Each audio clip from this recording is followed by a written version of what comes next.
Today on LetThemTalkTV, to live the life of Riley and other word histories from the First World War. And I'm explaining them through extraordinary stories from the war rather than just giving you a list of expressions. You won't want to miss this, so stay tuned. About 16 million people were killed in the First World War. On the Western Front, the fighting was typified by trench warfare with horrific conditions, mud, disease, and killing on an industrial scale. The front lines hardly shifted for years. What is incredible and sometimes overlooked amidst the horror and the slaughter is that some soldiers had the time of their lives. You could say that they lived a life of Riley, and that's our first expression today. If you live the life of Riley, you're living in great comfort and ease. So, for example, I've got lots of money, I travel the world, and I hardly do any work. I really do live the life of Riley. That's not true, by the way, just an example.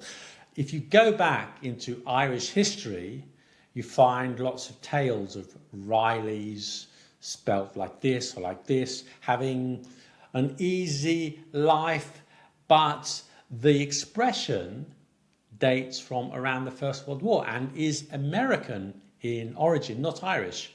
This is the earliest reference to the expression I could find. It's from a letter from an American soldier, Carl Ulstrom, writing to a friend in 1918. We have been in the trenches now for about 4 months, and of course the Kaiser isn't licked yet. We are all doing our best, and what's more, we won't be home until he is licked. Had 12 eggs for dinner and 8 for supper. Can you beat that? Right in the front lines too. We are living the life of Riley, and I am getting fat. The place we are in is the best I have been in so far, but the Boche has a nasty habit of sending over gas once in a while. The Riley they are referring to is from a popular song of the era. Is That Mr. Riley, 1883, by Pat Rooney. Riley, in the song, becomes president of the US and leads a carefree life of luxury. Well, if that's Mr. Riley, they speak of so highly. Well, upon my soul, Riley, you're doing quite well. I'm not currently at my home address. Lately, I've been working from hotel rooms and cafes. In fact, I'm filming this right now from a hotel room. Whenever I travel, along with my toothbrush and insect repellent, one of my essentials is a good VPN. And for years now, I've been using NordVPN, who have been kind enough to sponsor this video. You know how frustrating it is when you're trying to watch a show online and you get that annoying message, this content is not available in your country. Well, NordVPN fixes that. You can set your location to your home country or choose from a huge number of locations across the globe, so you can carry on watching your streaming platforms or accessing local content without interruption. Not only that, using public Wi-Fi, as I do, comes with risks. You can never be sure that it's safe. NordVPN encrypts your internet connection and masks your IP address. NordVPN has a feature called Threat Protection Pro, which protects your anonymity and helps guard against malware, phishing scams, and a range of other online threats. Protect yourself today with this exclusive risk-free offer from NordVPN.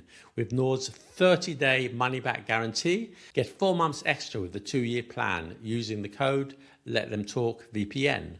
Now back to the video. But you might ask yourself, how is it possible to enjoy a war? Well, for young working class men particularly, military service offered opportunities they'd never had before.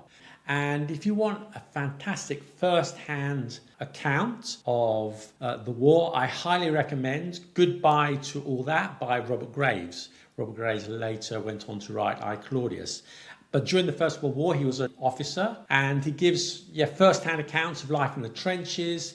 And he was at one time so severely wounded during the Battle of the Somme that his family was told that he was dead. But of course, he wasn't. And it's a brilliant first-hand account of life on the front. Here's a quote. "The rats, they came up from the canal, fed on the plentiful corpses and multiplied exceedingly. While I stayed here with the Welsh, a new officer joined the company. When he turned in that night, he heard a scuffling, shone his torch on the bed, and found 2 rats on his blanket tussling for the possession of a severed hand." What struck me was that when he was on leave, he couldn't wait to get back to the front. Sitting here in comfort, this seems incomprehensible.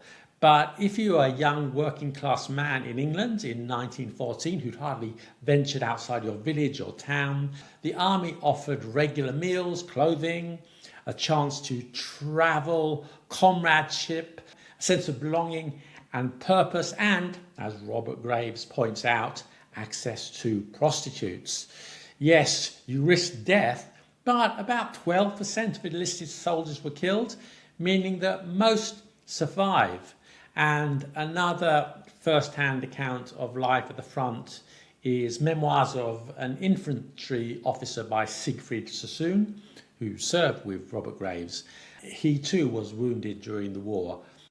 "I, a single human being with my little stock of earthly experience in my head, was entering once again the veritable gloom and disaster of the thing called Armageddon." Link in the description for both books.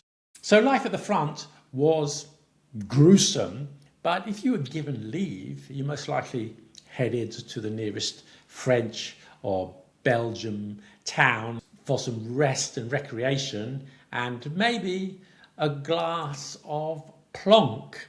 And that's our second expression. And if you don't know what plonk is, it's simply cheap, low quality wine, the kind of wine you get from the supermarket for about £5 in Britain, not the expensive stuff served at the ambassador's reception. Now imagine you're a soldier in the trenches, but you've been given a few days leave, and you head to the nearest French town, and you go to a bar, and you don't speak French, but you do like their white wine, their vin blanc. And if you're an Englishman who doesn't speak French, after a few glasses, vin blanc gets corrupted to plonk. Vin blanc, vin blanc, vin plonk, vin plonk, plonk. There you are. Remember that during the First World War, Britain still had an empire, and the jewel in the imperial crown was India. More than 1 million Indian soldiers were stationed overseas, and more than 60,000 were killed during the First World War. Indian troops fought and died at Ypres, Passchendaele, and all along the Western Front. Indian troops fought and died at Gallipoli. Indian troops were awarded medals for bravery, including the Victoria Cross. And of course, some British soldiers have been posted to India, so it won't come as any surprise that some words from Indian languages entered English during that time. Now, if you were in combat, you could get killed, you could survive unscathed, or you might get wounded. And there were 2 types of wounds. You could get a blighty wound, more about that in a moment, or you could get a cushy wound.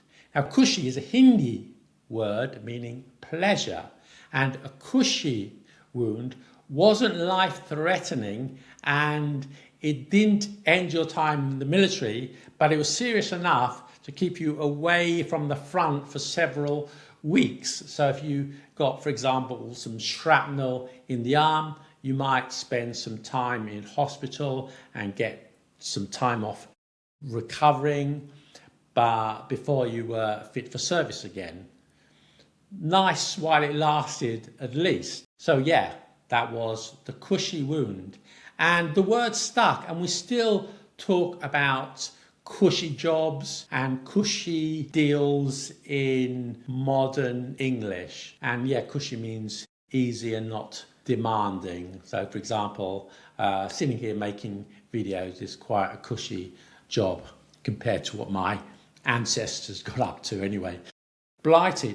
British expats often speak of blighty to refer to Britain when they're abroad. Blighty is a corruption of the Urdu word bilayati, meaning European, and it was popularised during the First World War when British soldiers talked nostalgically about the life back home. And I just mentioned a cushy wound, but a more serious wound was known as a blighty wound, or maybe you got hit by a blighty bullet. And that's where your injuries were sufficiently serious that you got sent back to Blighty, to Britain. Imagine you're in the trenches and your captain says to you, "Here, take my binoculars and take a deco over the parapet and see if you can see any Germans." Now, if you have a deco or take a deco, you have a look. It's not so common these days, but it's still heard occasionally. And it comes from the Hindi deco look, popularised once again in World War I. Now we're going to talk about dud. The word has its origin in Old English. And I know what you're thinking. Hey Gideon, Old English was spoken 1,000 years ago.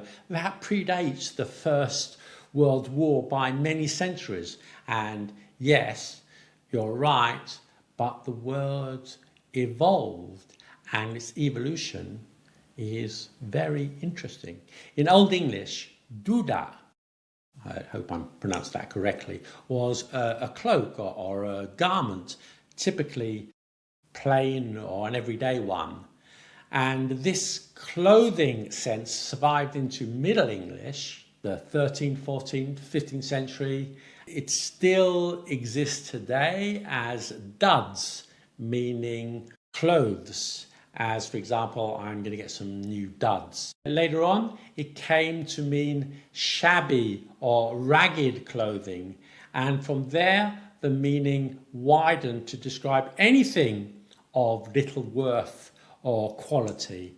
And during World War I, soldiers started calling unexploded shells duds.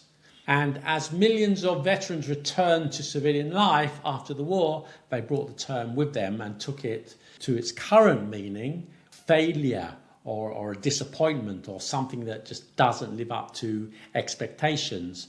So, for example, I was so looking forward to their new album, but when it came out, it turned out to be a dud. Pipsqueak. A pipsqueak is an insult, meaning a pathetic or insignificant person. I sent in my application, but that pipsqueak of a manager wouldn't accept it because it arrived 20 minutes after the deadline. Now, the first written references to pipsqueak with that meaning come from around 1910, but it gained momentum during World War I. In the trenches, you heard the sound of explosions from your guns and the guns of the enemy. In the British trenches, the German howitzers would make loud booms. But then there were the low caliber, high velocity shells, which would make a high pitched beep, beep, beep, beep, beep, pip, yeah, pip, okay, followed by a squeak as they fell to earth. And these became known amongst the soldiers as pipsqueaks. So although not invented during the First World War, it became more widely used after that time. If you're interested in word histories, by the way, I have a book coming out soon, and when it's out, I'll put a link in the description. And I also write a newsletter called The Rambler. That's free. Sign up down below. That's all for now. See you next time.